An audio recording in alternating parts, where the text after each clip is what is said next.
Are you satisfied with your understanding of sustainability?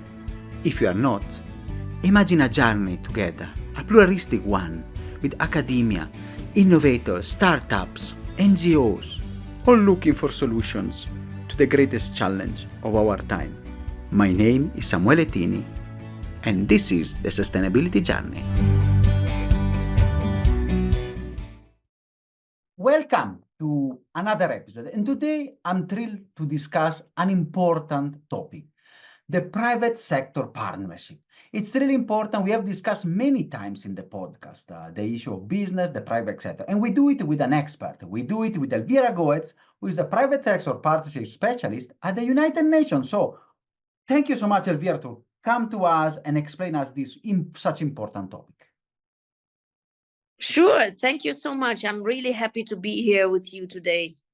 And we know private sector is crucial for achieving our goals, to solve our crisis.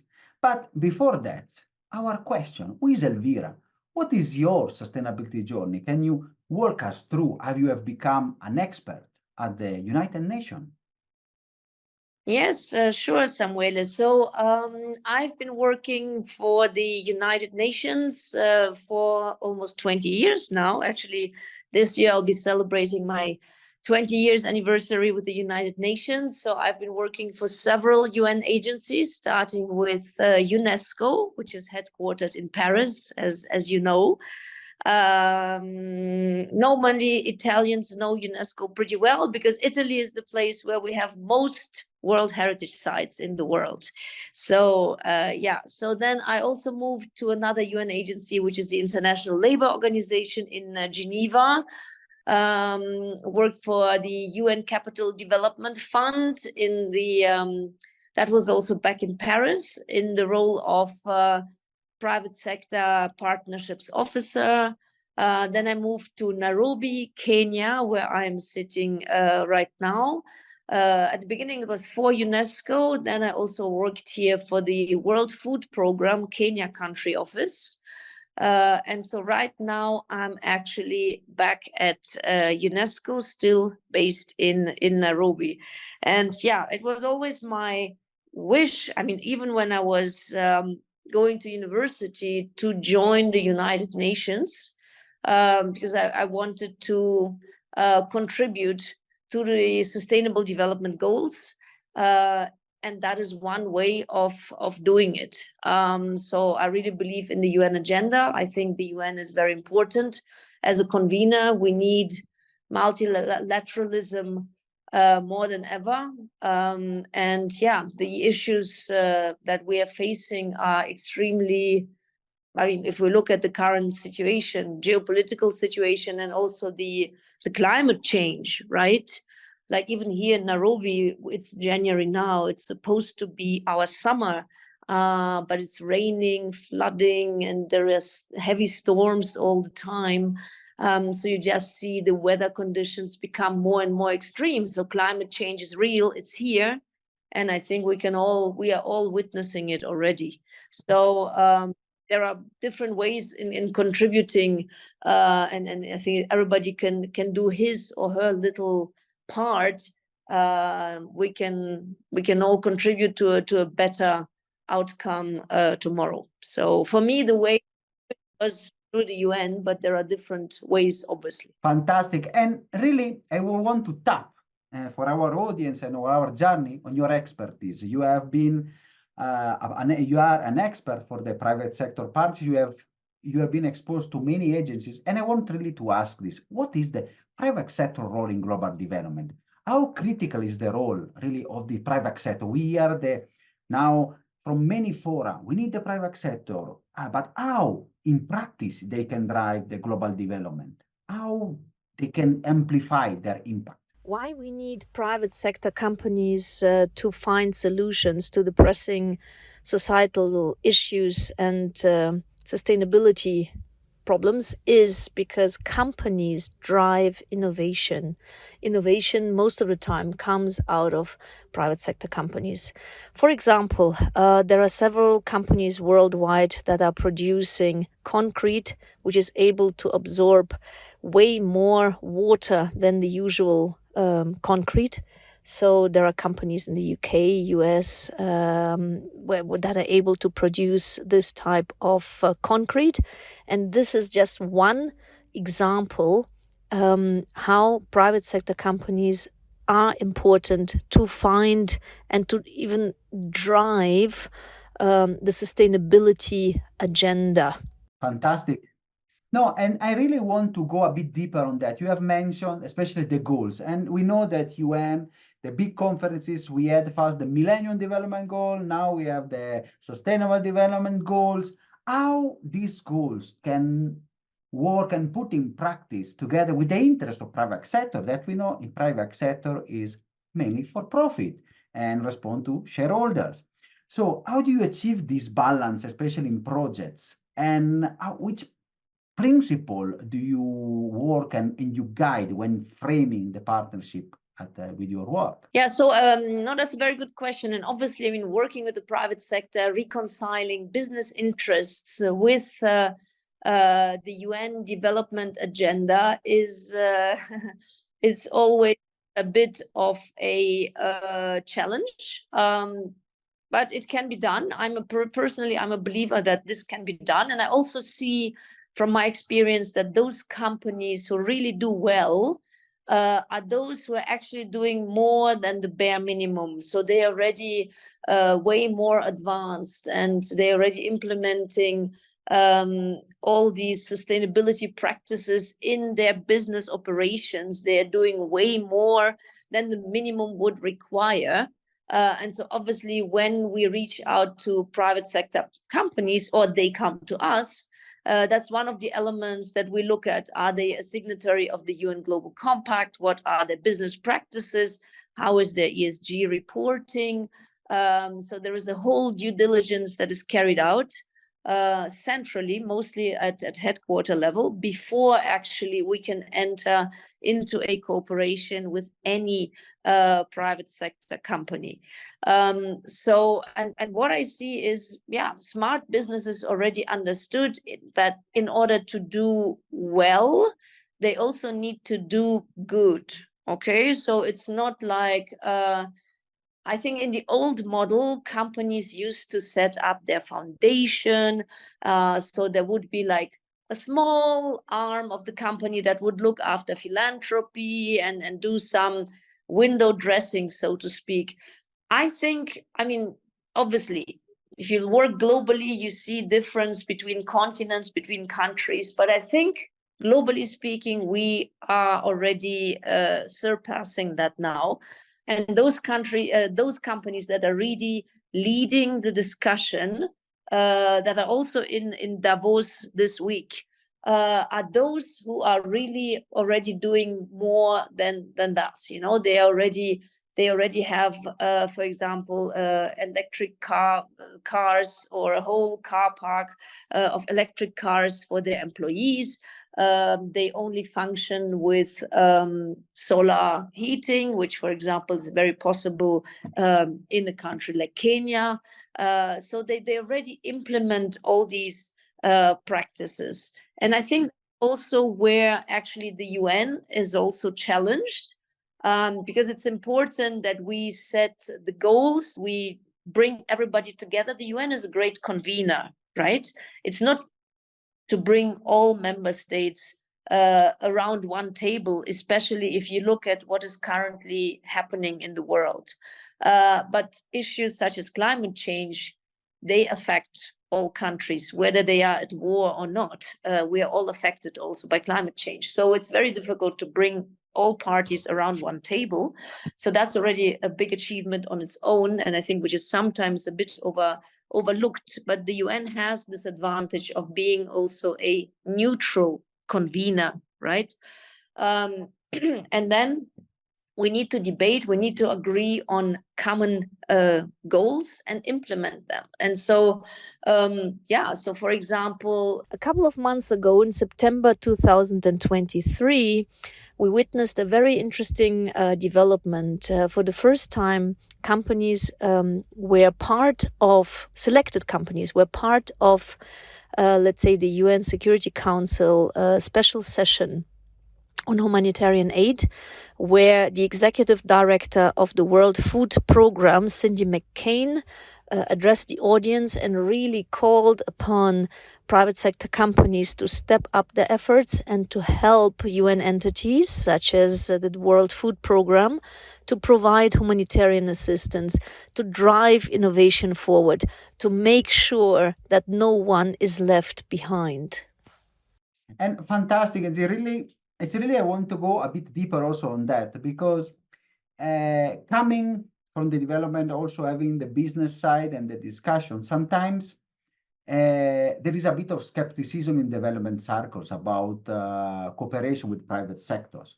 And I want to ask you a bit also at this part, can you share with us some specific example of successful partnership between your work, the UN and private sector, and how you have overcome also this skepticism that sometimes in development circles is there against private sector collaboration? Yeah, sure. Yes, I mean, I'm dealing with that on an almost everyday basis. Huh? So I'm always saying that it's not so difficult to go out there and to find companies who are willing to support our goals. It's actually more difficult internally within the UN organization, and the advantage of having worked for several organizations in a similar role is that I can say this holds true in the various UN organizations I worked for. It's more difficult to have, let's say, internal buy-in and vetting of the company than actually bringing this company on board, right? Because I mean, already, as I say, to bridge business interests with UN interests is already not an easy topic. Then you identify, let's say, a perfect private sector partner, you bring them in the organization, and you realize now the real work starts, because you have to do the advocacy. You have to explain to your colleagues in the legal department, in the finance department, in the partnerships unit, why this company is an added value to your already existing partnership base, because obviously you also need to see how this new partner will fit into an already existing network. So that is, also something you need to look at, and what kind of reputational risks we might face if we work with this or that company. Each UN organization has slightly different rules when it comes to, for example, working with companies from the extractive industry or pharmaceutical companies, etc. So there are some industry sectors where we exercise more caution than with other groups. So one example I wanted to share with you is that a partnership in which I was heavily involved was a partnership with Procter & Gamble and UNESCO, and it was a partnership that benefited young women and girls in Senegal. It was through a course-related marketing campaign. So basically, Procter & Gamble was selling female hygiene products in Europe.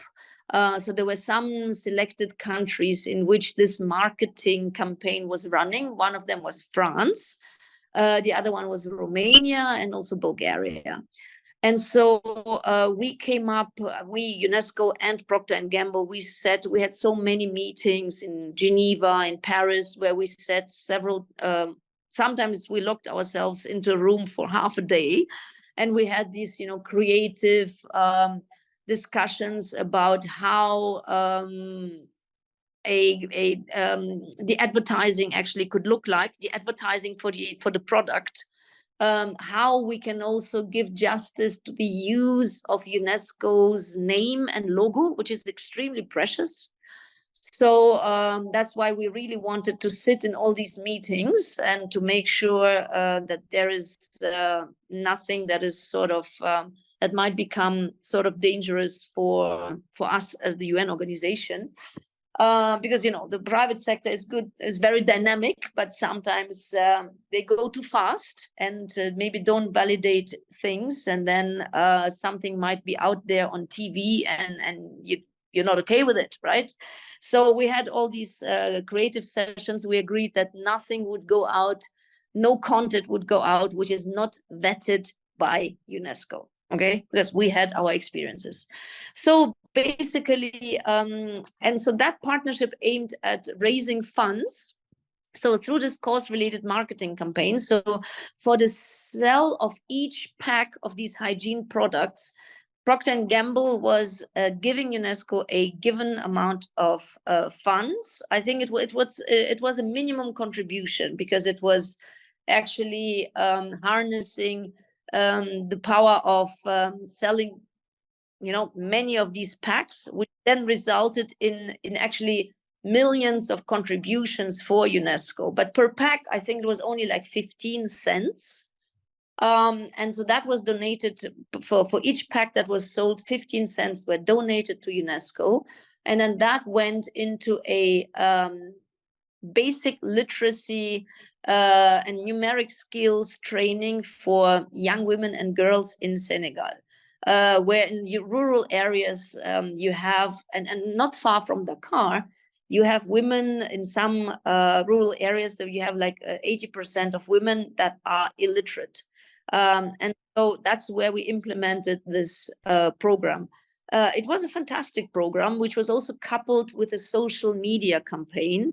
And then actually young girls who were actually buying these products also participated in a, that was another marketing sort of event, but I found it fantastic because it went beyond the cause of literacy education and skills for Senegalese women, because it also then so there was one winner who was announced, and this French young woman then got to travel to Senegal and live in a host country, in a host family in Senegal, and so happened to be quite a wealthy family in Senegal. And so then she also, Procter & Gamble filmed her experience, and it also sort of contributed to a better cultural, intercultural communication and knowledge of this country, because we know how Africa is generally perceived, but there is also a lot of wealth in Africa. And so it was in a way also kind of, that was a bit of a byproduct of partnership, was also to shed a bit of a different light on a country like Senegal, and to bring more to let's say the knowledge of the general public at large, because that was a social media campaign. It went viral on Facebook and Twitter, and actually for each like that we got for the campaign, we also raised more funds. So it was a fantastic program. There was a lot of resistance at the beginning. That was your question. Because obviously internally we never worked at such a large scale with a consumer goods company, and so there, UNESCO's name and logo was sort of directly attached to one product, and so there was a lot of internal discussion as to should we do this or not, and what would be the repercussions. And do we want to see UNESCO's name associated with this brand? And obviously, do a due diligence on any private sector company. Nobody has completely white sleeves, right? So obviously, there were also some red flags coming out, and that was a heated debate. I remember how heated it was. But, well, we sort of managed internally to still progress. And I think what really helped is that actually our then Director General, so really the head, the top of the organization, was involved in this partnership. She wanted this to happen and she was driving it. And I think that was one element, critical element of success. She wanted this to happen and it happened. Fantastic. And it's really, you can see, thank you for sharing this, because, it's really important to see how in practice, especially partnership and discussion and work there, and how is also a lesson for people, on change and how dynamics internal politics, the buy-in and the discussion. And it comes out that when top leadership is committed, even from development organization, and of course, partnership can be roll up and work. And you mentioned before the beneficiaries and the work. And usually sometimes it's felt that this is the last bit, sometimes there have been some criticism on some campaign, maybe the private sector is not reaching completely. So I want to know how you ensure the tangible impact of the partnership when establishing it, how you ensure that you get positive outcome, especially for the beneficiary, for the people on the ground. And then maybe if you have also some other one example or two for us. Sure. Of course, Samuele. So, no, I mean, that is then, let's say, the core business of the UN, right? That is sort of our business, is to know where our beneficiaries are and where, let's say, the right target population is. So, for example, to come back to this example with Procter & Gamble and UNESCO in Senegal, we, the UN and UNESCO, work very closely with the government. So we define the development goals together with our host government. And so, for example, for Senegal, it was very important to increase adult literacy, also give primary education to as many children as possible, ideally to everybody, but also to increase adult literacy, especially among women. And so we really worked with the Senegalese government, and we knew where, let's say, the most needy populations are. And then we also agreed with the partner, because, for example, Procter & Gamble at the beginning, they wanted us to work in another country in Africa where, and I'm not going to reveal which one, but it was basically a country which for them had more business interests than Senegal. Okay, so they didn't want to go into Senegal. They wanted us to work elsewhere.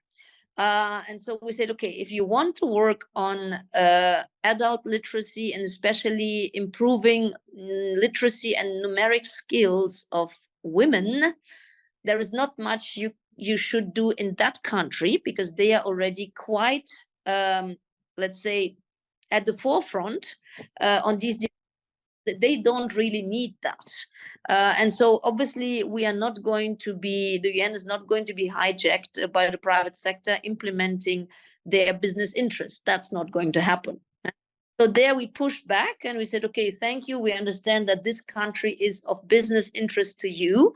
You see a future market in that African country for you, but for us, that's not where our beneficiaries are. They are rather, and then we gave them some other countries in Africa, Francophone and Anglophone, where actually this investment is more needed, so to speak.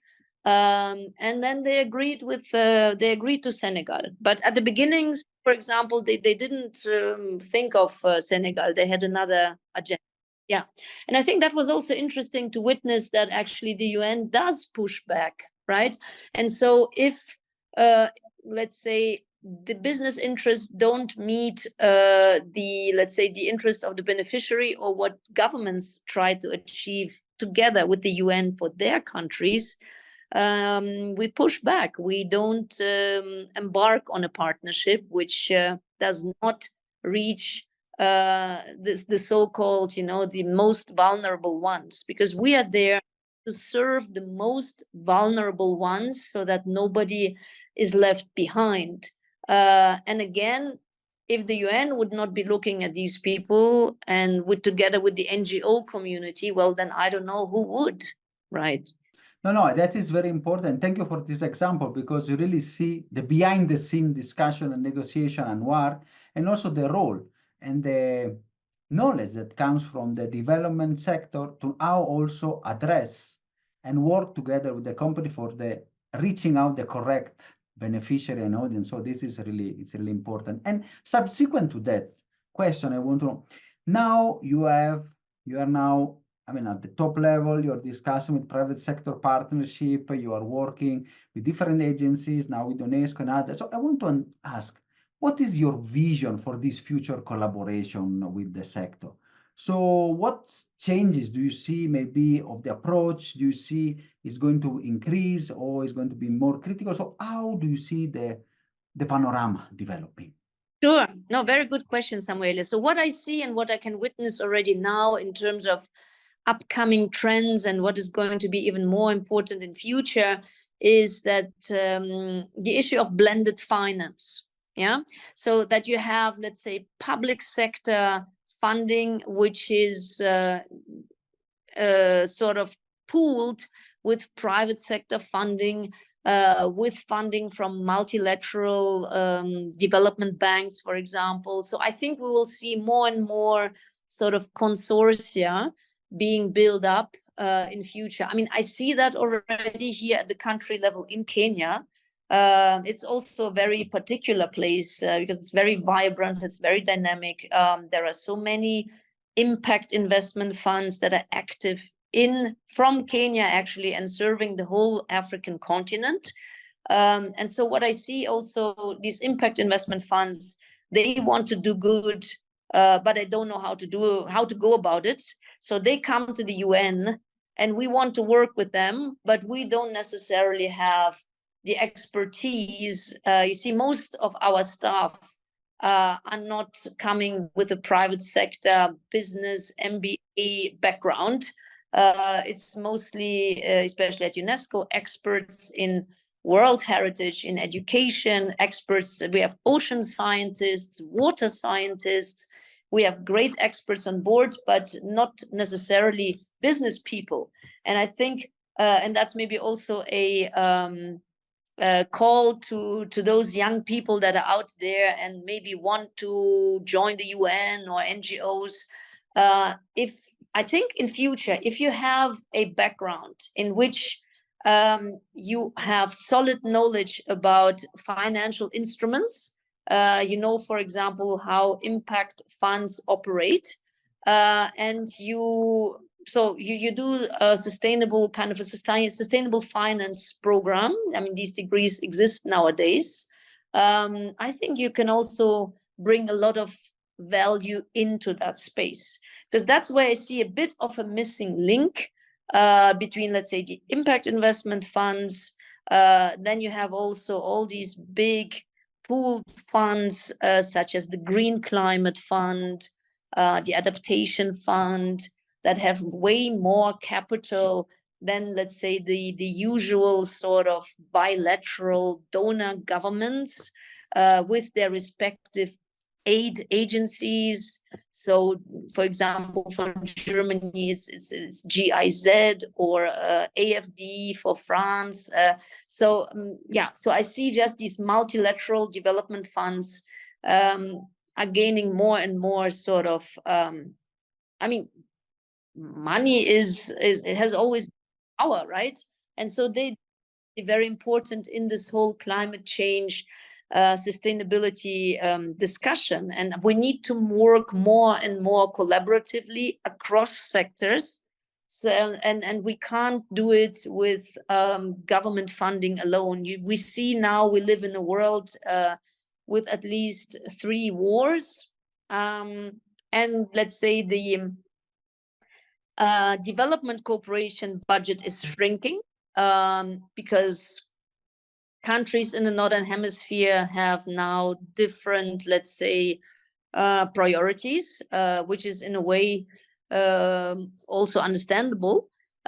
So finances that were maybe in the past available or would have been channeled, for example, to fight the hunger crisis in the Horn of Africa, we see now way less funding coming in because it's reprogrammed at the European level, for example, for other, let's say, more domestic purposes.